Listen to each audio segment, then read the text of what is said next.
বিভিন্ন মতবাদ আজকে যখন আসে দুই একটা রাজনৈতিক দলের পক্ষে, দুই একটা রাজনৈতিক ব্যক্তির মত থেকে বাংলাদেশের রাজনীতিতে এই মতবাদ কোনোভাবেই গ্রহণযোগ্য হতে পারে না। আমরা সাহস পেয়েছি, আমরা মনোবল পেয়েছি, আমরা খুশি হয়েছি, আনন্দিত হয়েছি। একটা উপযুক্ত সময়, রোজার আগে ফেব্রুয়ারি মাস, শীতের মৌসুম, এই সময় যদি একটা সুন্দর নির্বাচন হয়, এই নির্বাচনটা স্বতঃস্ফূর্ত হবে, এই নির্বাচনটা উৎসবমুখর হবে, আমার আপনার ডিমান্ড অনুযায়ী হবে, আমার আপনার চাহিদা অনুযায়ী হবে, নিরপেক্ষ হবে, আমরা সরকারকে সর্বাত্মক সহযোগিতা করব। কিন্তু বিভিন্ন মতবাদ আজকে যখন আসে দুই একটা রাজনৈতিক দলের পক্ষে, দুই একটা রাজনৈতিক ব্যক্তির মত থেকে বাংলাদেশের রাজনীতিতে এই মতবাদ কোনোভাবেই গ্রহণযোগ্য হতে পারে না।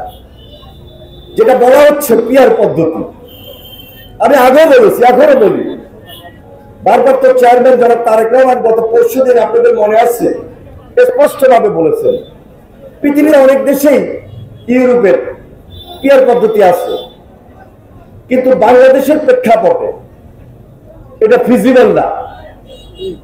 বাংলাদেশের প্রেক্ষাপটে এই মুহূর্তে আমরা যদি সেই পিয়ার পদ্ধতিতে যাই, নিজেদের মধ্যে একটা বড় ধরনের বিভাজন তৈরি হবে এবং এখানে বড় সুযোগ পেয়ে যাবে। আওয়ামী লীগের যে যারা সরাসরি আপনাকে আমাকে আঘাত করেছে, দেশটাকে ধ্বংস করে দিয়েছে, দেশের রাজনীতিকে ধ্বংস করে দিয়েছে, সামাজিক ব্যবস্থা, মানবিক যে কাজগুলো আমরা করতে পারি নাই, সবকিছুকে, প্রশাসনকে যারা জিম্মি করেছিল, ধ্বংস করে দিয়েছিল, তাদেরকে কোনোভাবেই সুযোগ দেওয়া যাবে না। তাদের বিচারটা হলো আগে। 2018-তে আপনারা দেখেছেন, সে বলেছিল আমার উপর আস্থা রাখেন, বিশ্বাস রাখেন, সংলাপ হয়েছিল। সে আস্থা, বিশ্বাস, সংলাপের রেজাল্ট কি? রাতের অন্ধকারে ভোট। একটা সুযোগ তার জন্য ছিল, কিন্তু সেই সুযোগ সেদিন সে নেয় নাই। এত স্বৈরাচারী কায়দা, এত কর্তৃত্ববাদী শাসন, এত দমন, এত দানবীয়, এত ফ্রাঙ্কেনস্টাইন পদ্ধতিতে দেশ শাসন করেছে। একটা ভয়ঙ্কর রূপে, ভয়ঙ্কর অবস্থা, দানবীয় কায়দায় শেখ হাসিনা নিজেকে এই বাংলাদেশের মানুষের সামনে রেখেছিল, যার কারণে শুধু পালিয়ে যায় নাই, পালিয়ে যেতে বাধ্য হয়েছে। সে গণশত্রুতে পরিণত হয়েছে, জনশত্রুতে পরিণত হয়েছে। 5 তারিখ শেষ, 5 তারিখের পর একটা ছোট্ট ভিডিও বার্তা দিয়েছেন তারেক রহমান। 7 আগস্ট দেশের নেত্রী বেগম খালেদা জিয়া ঢাকায় বক্তব্য রেখেছেন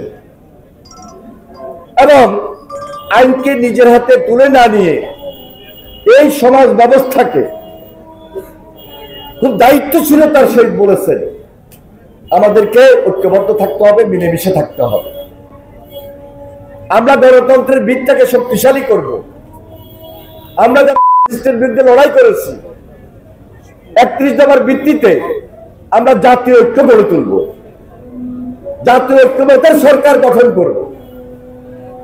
তাহলে 5 তারিখের পর আমার আপনার চাওয়া এবং পাওয়াটা কি? আমরা এটা চাই, আমরা এটা চেয়েছি যে জুলাই আন্দোলনের পর যে গণ অভ্যুত্থান ছিল, সেই গণ অভ্যুত্থানের পর হাসিনার বিচার।